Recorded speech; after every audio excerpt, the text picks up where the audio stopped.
Okay, so Justin, here we go. First off, let me just ask you, how did you become an expert at LinkedIn ads? The same way with some of these other different channels, I did it through trial and error. I was a scrappy startup and I couldn't necessarily afford to just have all my channels managed by experts. And I realized I actually enjoyed learning how to set these things up and build them. So my process was I actually paid experts to help set up channels for me. And then I hired coaches, consultants to kind of help me take over and manage on my own and look over my shoulder. And then after that, it was a lot of trial and error. And I didn't come from a marketing background. So I feel like I took a very much break everything apart, start from scratch, and kind of test the boundaries. Whereas marketers who came up through the ranks had a very, this is how we do it, this is how it's supposed to be done. So I think starting from, with nothing and just coming with an open mind and trying a lot of things, I think helped me get to where I'm at with LinkedIn ads. So how long did that process take you? It is still ongoing. I would say probably 6 months to 8 months before I was super confident to manage on my own. And 3-4 years in, I would say I am still learning, still testing, but I guess I have the title of expert at this point. So why should B2B marketers specifically consider using LinkedIn ads? I think the biggest reason for me is that B2B buyers and just people in general, like when they log into LinkedIn, they have a different mindset than when they log into other platforms. So LinkedIn is the largest database of professional profiles in existence, I think, as far as any kind of network. And then B, people that log into LinkedIn have a different mindset. So when they log into Instagram, Facebook, TikTok, they're looking to be entertained. But when B2B decision makers are logging into LinkedIn, they're actually in the mindset of wanting to be influenced in buying decisions. They're logging in usually to see what their peers are doing, what new tech is out there, what other companies are trying and testing and having success with. So they're in that mindset of wanting to learn, wanting to be exposed to new things. And advertising to them while they're on that platform with such laser-like targeting, I think that's the big reason that people love LinkedIn. And also is that you can target by position title, industry, company size, geography, down to the fact that they are interested in engaging with content about marketing automation. So hitting a very specific type of demographic while they're in the right mindset to want to learn and be exposed to new things is kind of a really perfect storm for B2B marketing. Yeah, that makes total sense. So typically, what kind of products and services work best with LinkedIn ads? Is there any specifics around that, or is it more buyer based? I would say probably the biggest determining factor would be can your target demographic be found on LinkedIn? Because it's not quite amazing for e-commerce yet. For whatever reason, LinkedIn doesn't actually have an industry for e-com. So it's actually hard to find business owners who run e-com stores. But for SaaS, for software, for most of the B2B sectors, it's really easy to find the decision makers. And the second one would be, what is the value or lifetime value of a new client? What's that worth to you? The higher the price or what's that worth to you, the more it would make sense to advertise on LinkedIn. So again, it's probably not the best for like low ticket items or e-com, but if the lifetime value, is above, I would say at least 4,000 or 5,000 of signing a new client, then LinkedIn ads can be pretty lucrative. And I think part of the reason that people shy away from it is that initially, you hear a lot that the cost per click is higher than Facebook or some of these other channels, and the cost per lead is higher. And the immediate next thing I would usually push for is, but the quality is better. And if you look at how many, Facebook leads turn into meaningful calls and meetings, and how many of those meetings turn into closed revenue and how big those deal sizes are. When you start looking beyond just the cost per click or the cost per lead, you see that the quality of the traffic you can get from LinkedIn, if your ticket price is right, makes a lot of sense for B2B. And when you're selling enterprise software, or your target demographic is on LinkedIn consuming, then it makes perfect sense to be advertising there.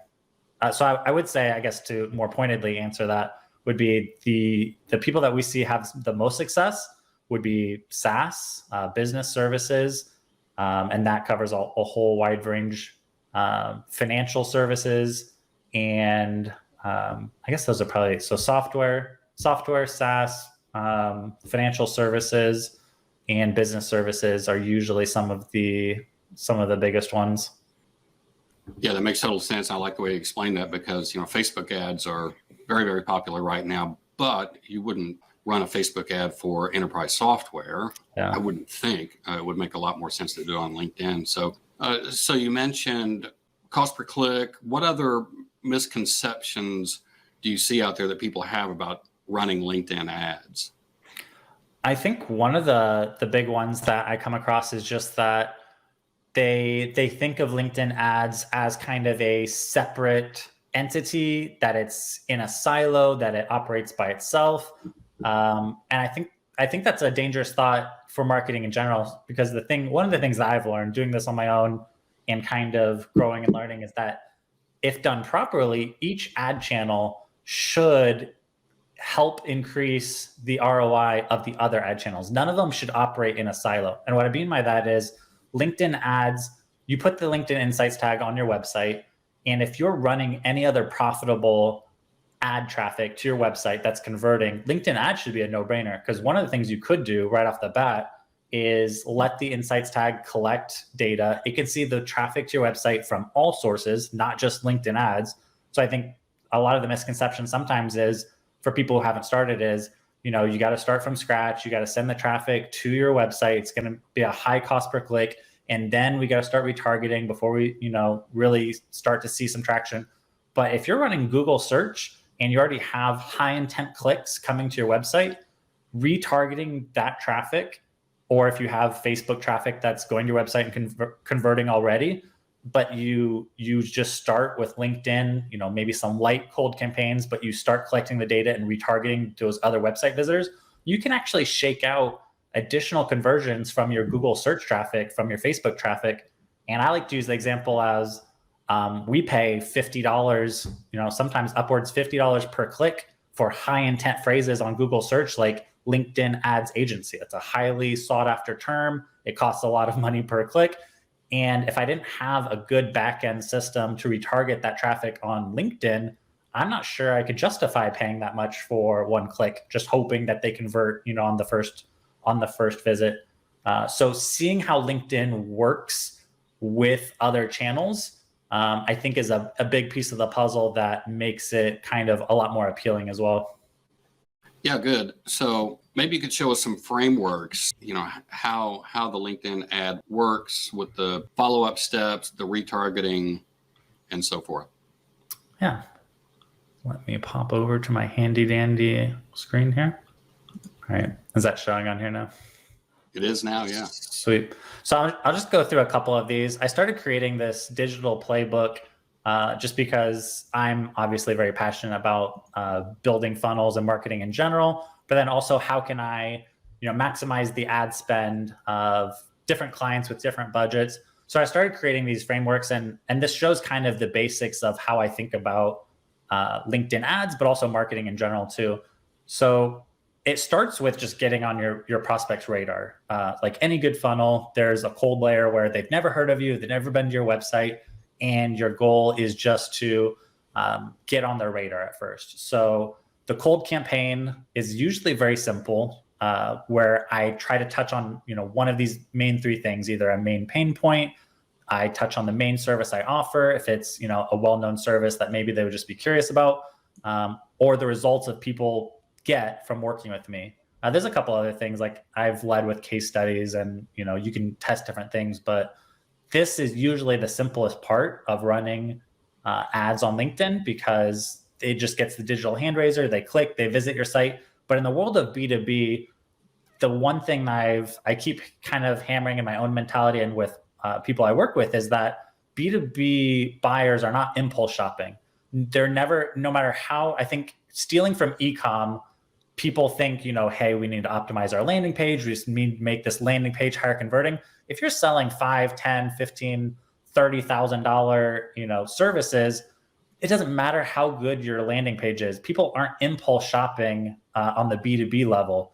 They're in the market, they visit your website, or maybe they're not in the market, but they're curious, but it's going to take time. And the biggest objections to overcome is either it's timing, and then trust and credibility, or they don't believe that you're the expert in the space yet. So any ad that you put in front of them after they leave your website would overcome the first objection of just timing. Just staying in front of them with anything would overcome the objection of timing. So what I spend all of my time and effort with is using retargeting ads to overcome the objections of trust, credibility, and positioning us as the experts, because that'll also overcome the first objection without even trying. So here's a basic framework. If you have a low budget, you're just getting started, where I use single image ads to get on the radar, get them to the website, and then 20% of the ad spend, I use text ads to retarget them with things that would help build trust and credibility. So these are case studies, expert advice, what's the cost of not taking action, or the opportunity cost of not working with us. Yes, putting our core product or service back in front of them, highlighting how we're different. So text ads are really cheap. They show up to the right of the LinkedIn feed. And I like them because with $200 a month, in this kind of scenario, you could actually get a lot of touches. You could stay in front of that group really well. As the budget goes up a little bit, I would switch over to single image ads and stay in their feed, as that's going to be, some of the most powerful touches you can have. And I would use kind of the same framework, though, where we're getting back in front of them with case studies, testimonials, press releases. So these aren't necessarily things that you would traditionally think of as ads, but if you're working with that kind of mindset as, I just want to get back in front of these people who showed interest and prove that they can trust us and that we're the experts, this kind of mindset creates, when they're ready and when they know that you are the choice for them. Finding your website again and figuring out how to book a call with you is like the easiest thing. So that's not something I spend a ton of time, dangling in front of them. It's more of the trust and credibility. And as the budget increases, again, this cold layer doesn't really change for the most part. We keep it really simple. It's the retargeting phase that I kind of flesh out. So then we break out the single image ads into multiple campaigns, so we can segment, a trust building campaign, a just core service or product campaign, and then we bring in a layer of text ads as well. And as the budget continues, instead of just a 90-day retargeting layer, we add another layer where if we send them to the website, we retarget them. Oh, and this one we actually introduce another layer of retargeting of spotlight ads. And then if they actually interact with this retargeting layer and come back to the website a second time or multiple times, we have another 30-day high intent layer where we can tell if they actually clicked through one of our retargeting ads and landed back on our website through this section. And we can get back in front of them with kind of, at that point, it would be okay in my mind to kind of push or nudge for that booked call. So these usually are going to be strong call to action. Hey, I see you've been on our site multiple times, or, this is something you're curious about. Maybe it's time to talk to our team, try to overcome any of those objections there and make it seem like you're just there to friendly answer questions and be a resource for them and make it as easy as possible. But I would introduce this 30-day layer to really nudge or push to the booked calls. And this is an effective addition. And then as it continues, I actually have some more frameworks that go beyond this, but I think this one really shows some more of what you can do. So in addition to the 90-day retargeting, and again, the cold layer doesn't really change that much. We keep it really simple. Most of the work happens after they click into the website. We flesh out this 90-day retargeting more.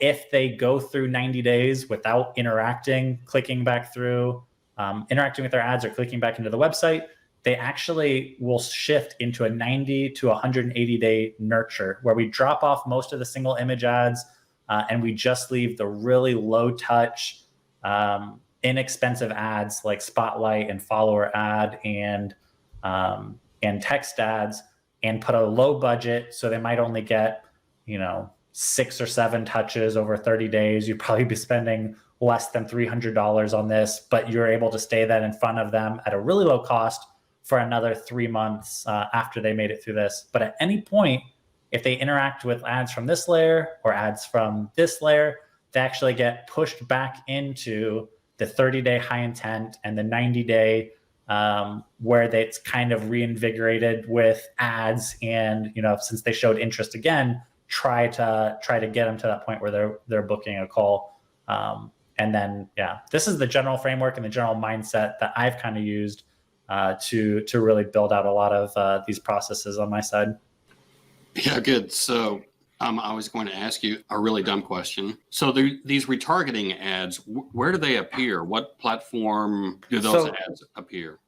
Yeah, so my funnels mostly focus on LinkedIn, and I do, like for our agency, I do retarget. I do believe in kind of omni-channel retargeting, where you want to stay in front of the same people across multiple platforms. So I do retarget on Facebook. I retarget with display and with programmatic, and with actually retarget with YouTube ads as well. That's a new thing I've introduced for our agency.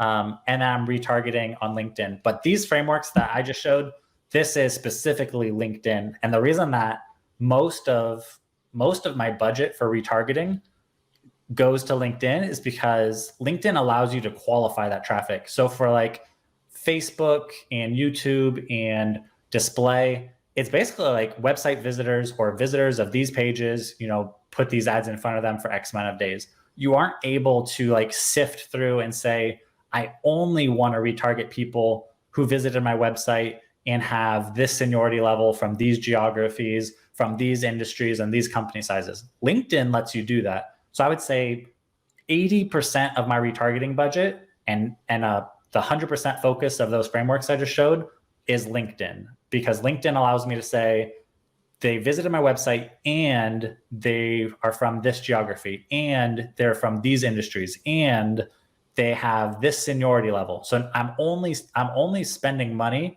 to retarget people that I know are actually good candidates to, be a prospect. So yeah, those frameworks that I just showed, those are completely LinkedIn ads frameworks that I've built, because that's pretty much 80 to 90% of my retargeting focus.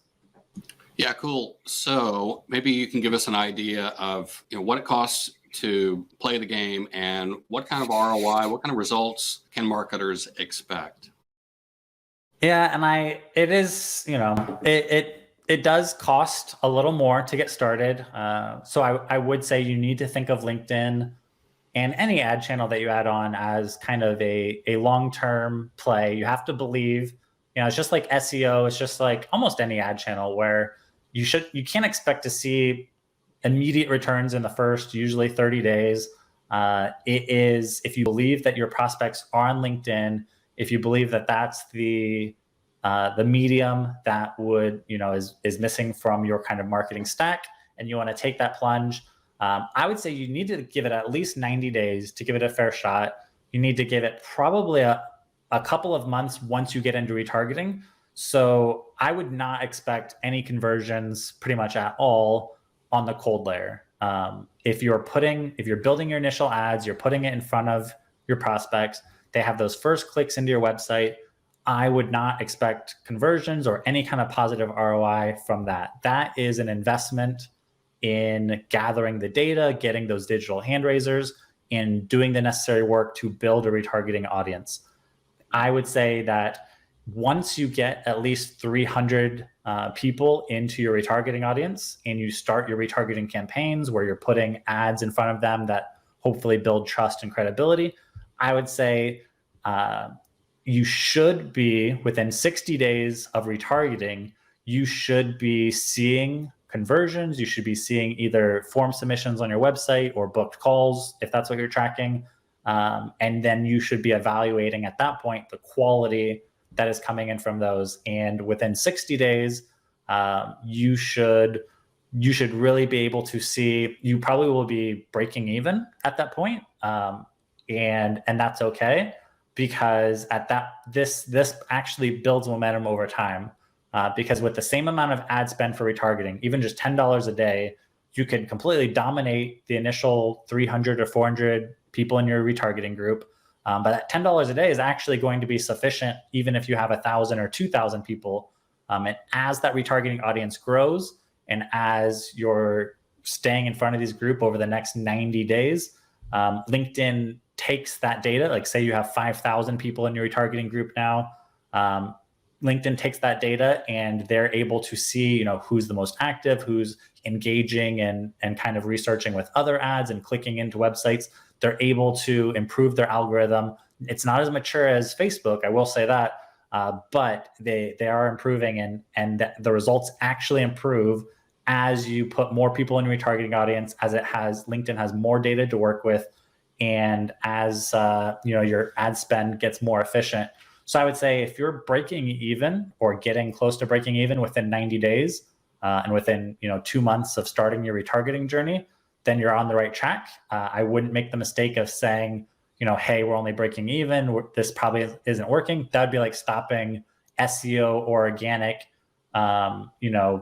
just because you didn't see an immediate ROI in the first couple of months. It actually will gain momentum. And then I would say usually after that, you'll see a positive ROI, and it'll continue to compound. To give you some kind of context, our initial name of our agency was Lincoln Learn, and LinkedIn actually served us with a cease and desist letter and forced us to change our name because they said it infringed on their LinkedIn Learning copyrights, and because we sold LinkedIn related services or products, and they seized our LinkedIn ad account. So I think September of last year, I had to start over from scratch. I lost all my retargeting audiences. I lost all that ad account, and I had to start over with my LinkedIn ad campaign from scratch. And that was an eye-opening and learning experience, because I had a profitable ad channel. I had the formula pretty much. I knew the ads, I knew my target, I had the setup, but I had to start from scratch, and it was still about 3 months before we broke even. And that was at spending about $6,000 a month in ad spend. It took us about 3 months to break even. And then we pretty much after that, we doubled the amount of call bookings and revenue from LinkedIn probably 4 months in a row after that. And it's now stronger than it's definitely stronger than it was last year, rebuilding it from scratch and building it stronger. But some of the other things I realized during that process was, the strength of your company page matters. If you only have 5 followers, it's worth kind of investing and trying to grow that, because when your ad shows on the LinkedIn feed, they can actually see usually how many followers your company page has when you're advertising to them. So if you're just starting that journey, you have a lot of things working against you. But it is worth it. And I am so glad that, we invested that time and energy in building ours back the right way. And it is hands down like our biggest revenue generating marketing channel. And then Google search is number 2 right now for us. But yeah, and it also enhances, the other channels as well. But that's what I would say. You need to take the long-term approach. It does cost more upfront. It's not as transactional as some of these other channels, but it is worth investing in and worth building out. Yeah, so this is not a simple process. So 2 questions. 1, how long does it take to build out a LinkedIn ads funnel like you showed us? How long does it take, and what kind of skill sets do you need on your team? A lot of people who get started, they start with like our tier 1, or if you were doing it in-house, $500 to $1,000 a month ad spend is enough to get you started. With any ad channel, I would say, that's the amount you pay is the investment in the data. So you can get your start, you can start collecting. And I would say this though, if you have a Google, if you have other traffic to your website that's high quality, you can get to a profitable point with LinkedIn much quicker. much quicker than if you're mostly relying on LinkedIn to generate that quality traffic that you're then going to retarget. For instance, if you're spending 10 grand a month on Google search, you could probably have a profitable LinkedIn ad channel next month, because the first 30 days you could just be capturing that traffic while you put a little bit of ad spend behind some cold. But in month 2, you're retargeting the traffic you created, plus you're retargeting all of your Google search traffic too. So I would preface it with that. But the basics would be, when we do it, we can usually from start to launch in under 2 weeks. The main things would be the setup, where you'd have to have access to the LinkedIn ads account. You'd have to have a company page. You would need to get the LinkedIn Insights tag installed on your website, which is like the Facebook pixel that tracks the traffic. You'd want to get your retargeting audiences set up so that the data kind of collects in the different buckets, your 90-day visitors, your company page visitors, all those different things you'll eventually want to retarget. That has to get set up in your audiences. And then you want to set up your conversion tracking. Well, how are we going to measure success? Is it form submissions on our website? Are we going to try to track booked calls? I realized a great hack that Calendly, if you use it, upon call booking completion, it allows you to forward them to a URL. So you could send them to like a thank you page on your website and then track that as a conversion. But setting up your audiences, setting up your conversions, and then the actual ad campaign setup, you would need the graphic images, the copy, and then get that campaign set up in your LinkedIn ads account before you actually, hit play and check the targeting and check your settings. And then you would let that run, for a month or so before you probably have enough data to actually start and build a retargeting campaign. So yeah, the initial process is kind of, if you know what you're doing, you could probably get it done in under a week.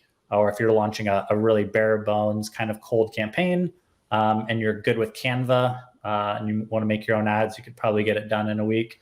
Our typical launch time is, I think, probably 10 days from purchase. And then, yeah, that's the setup and the audiences and the conversion tracking usually take a little chunk of time. And so the key skill sets then would be what? The number one skill set would be copywriting, or what? I would say copywriting is more important than the images. So, copywriting would be number one. Number two, I'd actually say is like the technical setup, because if you don't have your audiences set up correctly, or if you don't have your conversion tracking set up correctly, a lot of what you do and the time and money you spend on actually advertising might get wasted if you're not able to capture and retarget and segment the right groups. So I would say copywriting, number one. Technical, setup for LinkedIn specifically would be number two. And then, yeah, a good graphic designer or some good Canva skills would be a good number three. Yeah, nice. And I would add 1A would be the framework like you have there. The strategy, the playbook, the funnel itself. What are the steps? That's where you start, right? That's true. Because if you don't have a good back end framework to retarget and kind of squeeze the juice out of all that traffic you send to the website, then all that traffic you send to the website, could very well be wasted. And I think that's what happens a lot of times. People try LinkedIn ads, they create a cold campaign, maybe their targeting is good, maybe their setup is good, they send the traffic to the website and it's not converting. They're seeing high cost per click, high cost per lead if they're running lead gen forms, but it's not converting. And it's that whole back end retargeting framework of building trust, credibility, of actually working that traffic that they're missing. And yeah, if I didn't have that, I wouldn't even bother running the traffic to my website in the first place. Good. So what kind of clients do you work with? And for those who are interested, how would they get started? The main kind of clients that we work with is it's like almost exclusively B2B. I think we've only had maybe one e-com client in the past, and he came with his own list. So I would say mostly B2B. We work with a lot of software companies, SaaS, actually medical device, marketing agencies, financial services. But the big determining factor is it's B2B, they could be found with LinkedIn targeting, and the lifetime value of a new client would be, at least $4,000 or $5,000 ideally. The higher the LTV of a new client for you, the better success you would have. And our ideal in a perfect world client would be one that has, a strong website that's already converting, is running other ad channels as well. Like if you had a healthy Google, you're already getting conversions from Google search, running LinkedIn ads would be a no-brainer. If you have a profitable ad channel already that's running traffic to your website and converting, adding on LinkedIn should be an absolute no-brainer, positive ROI within, 60 to 90 days. So those would be ideal. And then to work with us, our website is www.impactable.com. Or if you Googled LinkedIn ads agency, we should be one of the top 3 results there.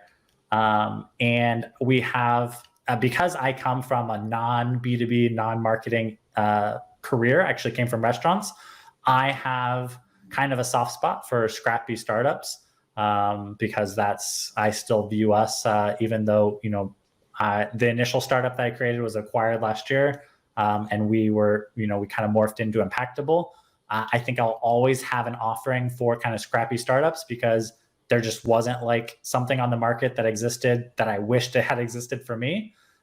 So our initial kind of entry-level offer is $449 a month to work with us, and we would manage ad spend up to $2,500 a month. So if you're just looking to carve out LinkedIn, you have either $500 to $2,500 a month that you're looking to invest and build that out. We're probably one of the only choices, one of the only agencies that are working with smaller startups on that level. I think most ad agencies aren't going to touch LinkedIn ad accounts if they're spending less than $3,000. So that's an offer that I kind of feel passionate about, and I like to keep on the table. But yeah, starting at $449 a month, and from there it goes up to $799 to $1149, depending on ad spend. But our prices are very reasonable compared to our competitors in the market.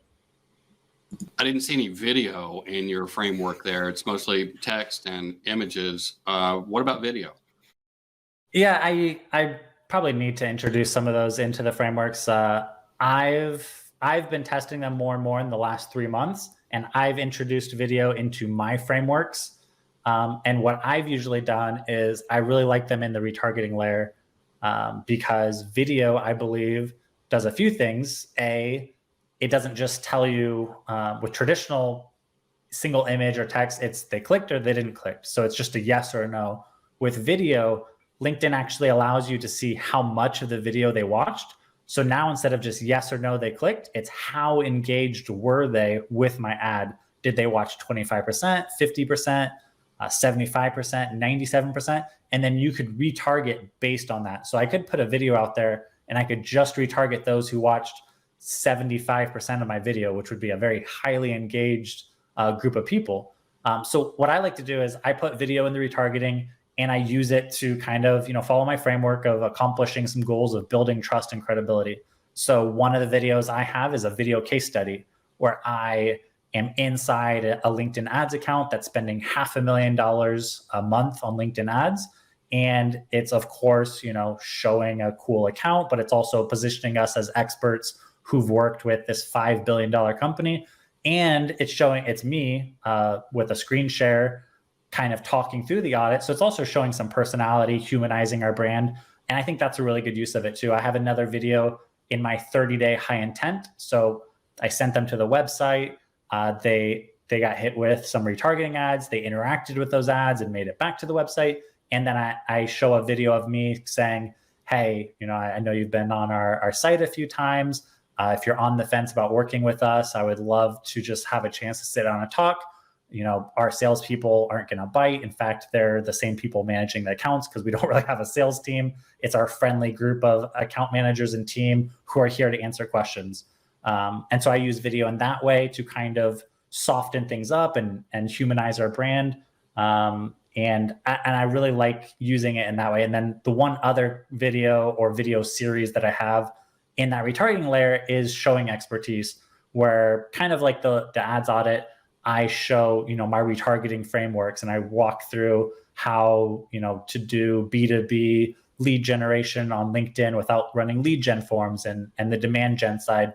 And so it's not selling them, but it's positioning us as experts in our field and using video to do it, which I think is a powerful medium. So yeah, if you have the assets, even demo videos or people on your team, interviews, those kind of things could be powerful elements in a retargeting strategy. I just didn't include them in those frameworks because they aren't the most popular.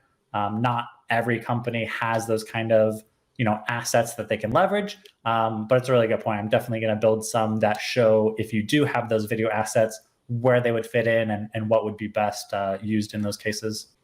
All right, so I'm going to sign off here, but before I do, then is there anything else you'd like to add? Is there anything that you wish I'd asked? I've got a ton more questions. We're just out of time, but any other final thoughts that you'd like to share? I don't think so. I mean, I think you covered it all. I guess the one thing that I'm always kind of just pushing, or the more founders owners I talk to, that seems like they gravitate towards, is the idea that LinkedIn is not in a silo. It's part of a bigger ecosystem of marketing.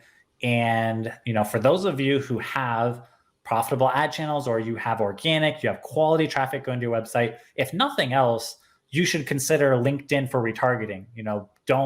It is an expensive cold ad source. I firmly believe in it. I think it's worth the investment. But if you're not at the point where you want to pull the trigger on something like that, and you have quality traffic flowing to your website that we could retarget with LinkedIn ads, then you could still implement a framework like this, where you're simply using LinkedIn to retarget, to qualify, and then retarget your website traffic. And I don't think, I don't like to make guarantees out in the world, but I think in this case, I would make that guarantee that if you have quality traffic going to your website that's already converting, then adding LinkedIn strictly as a retargeting mechanism could only improve the ROI of your efforts already. There would be absolutely probably no risk of introducing that, because they would just be shaking out conversions from your already existing pipeline of traffic there. So I would say, think of it like that. It's not something where you have to segment and say, okay, I'm going to carve out